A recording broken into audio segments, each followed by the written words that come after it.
Hello, let's talk about books. Now, I mean, we're well into 2023 by this point, but being late is on brand for me, I guess. So let's just do my 2022 StoryGraph stats now. Why not? Why not? Let's get into it. This is my StoryGraph. I haven't looked at these stats yet. It is the 5th of January and I have been so good at refraining from even taking a peek so that I could go through it here with you. Last year this thing took me an hour. We are not doing that this year because I did little summaries of everything I read last year, and the playlist will be where the playlist lives. I know that there are still some to be recorded. I think there's another 3 and a bit videos to go. So that'll happen when it happens. That's how we roll it here. So here's my stats. This is my main StoryGraph page. If you are not on StoryGraph and you like to track your reading, check it out. It's free. I do pay for it. It's $5 US a month, and I'm happy to pay because I've got the disposable income to pay, but also because Plus members get extra stats. I like the stats, but also it just helps support build the platform, you know, and while I've got the money to be able to do that, I'm happy to do that. Absolutely unnecessary to have Plus. So if you see that when I'm poking about, that's why. I'm also a librarian, so sometimes you see extra links in here. Librarian just means I can get in and edit books and stuff, which I do when I just want to add something for me and I just want it done and there. I just add it myself. It's really handy. Alright, 2022, my reading stats. My reading wrap up. Let's go. I'm a bit excited actually. Okay, congratulations on a fantastic reading year. Yes, this is the best reading year that I have had since I started tracking my reading. I read 67 books, which is 21,864 pages. That number was really big, it confused me for a second. And 209.5 hours. My first book, Hilary Mantel's Bring Up the Bodies, which was amazing. It's the second in the Wolf Hall trilogy by her. And the last book, which I finished on New Year's Eve, was The Garden Party and Other Stories by Catherine Mansfield. That is a collection of short stories. Oh, a mood map. This is new. Lighter books push the line up and darker books pull. Oh, look at the way that my year went. Whoa. What did I read in October that was dark? That's interesting. I explored new worlds, went to dark places and reflected on ideas. Most of the stories developed at a steady pace. You can see here, April, 10 books read in the month. That is when I came out of hospital. I had major abdominal surgery at the end of March, and I could do literally nothing but read and watch TV, and TV was boring, so I read. And then it really kind of dipped until back into November. So that's where all my extra reading for this year came in, was in April, and I had been on holiday and bought actually a bunch of physical books, intending to read physical books this year rather than digital books, and having the physical book to hold while I was in recovery and could do nothing else was really good. It was something to do with my hands and focus my energy in that fugue state between I'm well enough to be conscious, I'm not well enough to physically do anything besides sit in this chair. So congratulations to me, I'm meeting my reading goal, which was set at 52. I thought that I had exceeded that in 2021 and I thought maybe I could try again. So go me. Surprisingly, fantasy is my highest genre at 29. Historical, a lot of that's historical fantasy too, let's be real. Literary. What even counts as literary? I guess Hilary Mantel. But then there's another 6 books there. 7 books. Alright. Science fiction I'm trying. We're trying with science fiction. There's 8 there. I know at least, I can remember some of them that I read. But it's a genre that I'm trying to come to. I've got a lot of baggage when it comes to me in science fiction, especially traditional science fiction, and that's all on me, and it's something that I need to overcome. So I'm working on it. And classics. 8 classics. what's this? The longest book was Bleak House. It also took me the longest amount of time, I reckon. 1,088 pages, which it felt like it. I liked it, but it felt like it. The shortest one's Galatea, Madeline Miller. Now, does this even count? It's tiny. But then I was reading other tiny bits and pieces for uni, journal articles and stuff that I didn't count in here. So I'm like, I'll add a short story. Average length of books you read was 371 pages. That seems right. It took around 21 days to finish each book. 21 days to finish each book. Huh. Took me about 4 hours to read Kiki's Delivery Service. It was really cute. 245 days on Bleak House. Obviously, I spent some time with Guy Gabriel Kay and Brandon Sanderson. And then I discovered Jennifer Saint, who wrote Ariadne and Electra. And so it's interesting that that was 2 as well, because I read a lot of authors' 2 of their books, but I guess time spent most with maybe days or pages, I guess. My average rating was 3.14, which is higher than I thought. I feel like I'm a solid 2-star reviewer, and that feels really positive to me, 3.14, but I feel like I'm stingy with my stars. So maybe this year I was just feeling more generous and giving most things a 3. That's how I feel I want to be, is a bit more generous and give books a 3. My 5-star reads. There's only 3 of them. 2 Hilary Mantel and then Jane Austen's Persuasion, which is a comfort read for me. I didn't even mean to read it this year. I just was feeling unwell post-surgery, and I picked up the audio version read by Michael Page, I'm pretty sure, and I hadn't listened to it before, so I listened to it and accidentally read the whole thing. I wasn't sorry. Here we go. Look, I'm still a solid 3-star reviewer. 21 3 stars. 1 1-star. I feel like I read more than 1 1-star book, so there's a 1.5, 2 1.5s, and a 1.75. So that's 4 in the 1 range. That feels like me. January, obviously, I was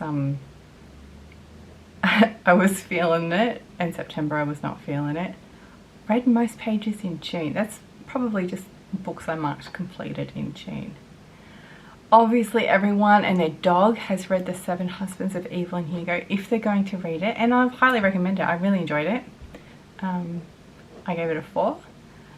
The reusers have shelved Catherine Mansfield and Literary Modernism, which is a book that I read for a uni assignment. I'm not surprised there. Obviously the highest rated is 7 Husbands of Evelyn Hugo. I explored the works of 40 new authors this year. Go me, because normally I just reread authors that I like. So I'm happy with that start. 32 of the books I read was part of a series. Well, I guess it is a series from Routledge, thanks. What else were in there that was in a series? Yeah, okay. Oh yeah, okay. I guess. Historicising Modernism series. Lots of... Okay. Is there more than one Kiki's Delivery Service? That has surprised me. Is that a series if the second book hasn't been written yet? I mean, I see where they're going. Alright, I believe you, StoryGraph. I'm sorry I doubted you. I only had 7 rereads, which is feeling pretty low for me. I was really pushing myself to read books from authors and new books from new authors that I hadn't seen before. I decided not to finish 2 of the books I picked up this year. One of them I did go back and reread, but a different format, and StoryGraph hasn't picked that up. And Spear by Nicola Griffith was not the one. I DNF'd that. It's in fact something that I pre-ordered it because I like some other stuff she wrote, but this one was just a female-centered retelling of Arthurian legend. And you know what? Arthurian legend's bloody boring. I don't know why I thought I would like this. So I returned it. I read 46 books from your own shelves this year. In fact, most of them my own. There we go. I read 14% more books, 140% more pages, and way fewer audio hours. The things that I would do when I'm listening to an audiobook just did not happen this year. And that's okay. I'll get back to it. I mean, I obviously still listened to things. Compared to my friends, my mood map is lower, which is funny because Luke, I saw your mood map and I don't know how you're higher than me there. Maybe everyone else has lifted the mood. My reading experience, I like tense, adventurous, reflective, mysterious, dark, emotional, challenging, informative books. That sounds like me all over. The other categories are lighthearted, not for me. No, not inspiring. Sad, maybe. Hopeful, no. Funny, no thank you, not at all. Lots of fast books. That surprises me, but also thinking back on my reading year, it feels right. I like slow books. I like slow books. Well, here we go. Thanks for highlighting it. Components of my highest rated reads are lighthearted. Maybe I do like lighthearted books and I just punish myself with the challenging ones, like the deep, tense, angsty ones. I like a slow book. I like fiction. And I love a character-driven story. Give me Guy Gabriel Kay every day of the week. At a glance. Hilary Mantel, great. The Bright Age is great. Did I write a review on that one? No. Evershot was fine. The Empress of Salt and Fortune was fine. Elder Race was great and it's fairly short. Burnout was fine. It's non-fiction aimed at women on how to solve stress in your life. And it's basically remove yourself from your life. Guy Gabriel Kay, we can all agree that I love. Sins of Our Fathers was the end of The Expanse and I was happy and sad. Until the Last of Me, I don't know if I'm going to read the third one because this one was boring, uni related stuff. 16 Ways to Defend a Walled City was really fun, and will I read the other two? Probably no. I'm working my way through The Wheel of Time. The Embroidered Book, in hindsight, I think I enjoyed it more comparing it to everything else I read this year. I've pre-ordered her next two that are out next year. I'm excited for them. Kiki was really sweet. The Leviathan was all vibes, no plot. 4,000 Weeks might change your life if you're under 35. The Art of Reading was great. Persuasion is my favourite of all time.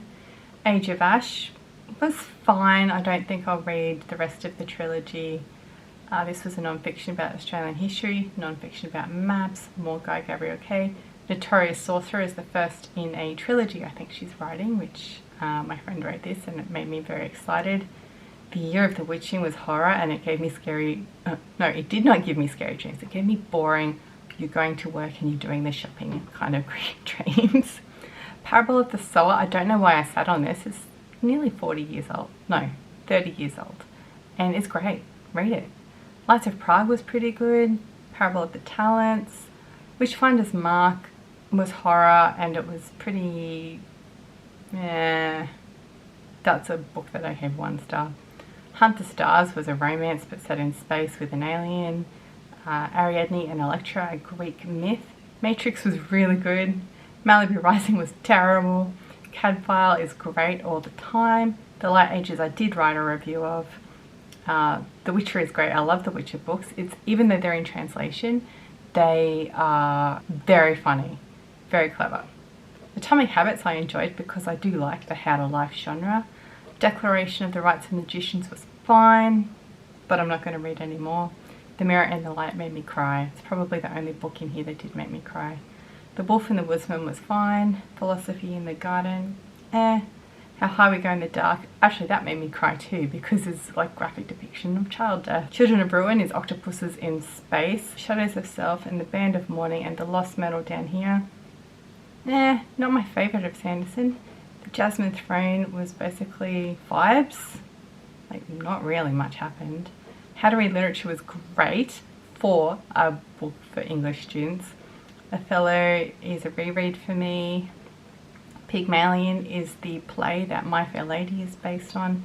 Picnic in Hanging Rock is an Australian classic and it was great. It was a mysterious mystery that isn't solved. It was great. Bill Bryson, The Secret History of Christmas is probably stuff you know about Christmas with some extra trivia to make you sound good at parties.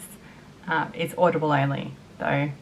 Galatea is, I read this because I read Pygmalion is based on the story of Pygmalion and Galatea, so I read the short story. Library of the Unwritten is where unfinished books end up in a wing of a library in hell, and sometimes they get restless and wake up. The Garden Party is fantastic short stories. Bleak House was actually really fun. I really enjoyed it, and that has encouraged me to try something big and classic this year as well. Whether I do it, we will see. There you go, that is my 2022 roundup. Did you read any of those books? Do you have any thoughts? Do you have any suggestions for what goes on my shelf for next year? I would love to hear it. We should be friends on StoryGraph, so add me there. See all my links below. I will see you with more reviews in the coming weeks, and I hope you are planning an excellent reading year too. Bye.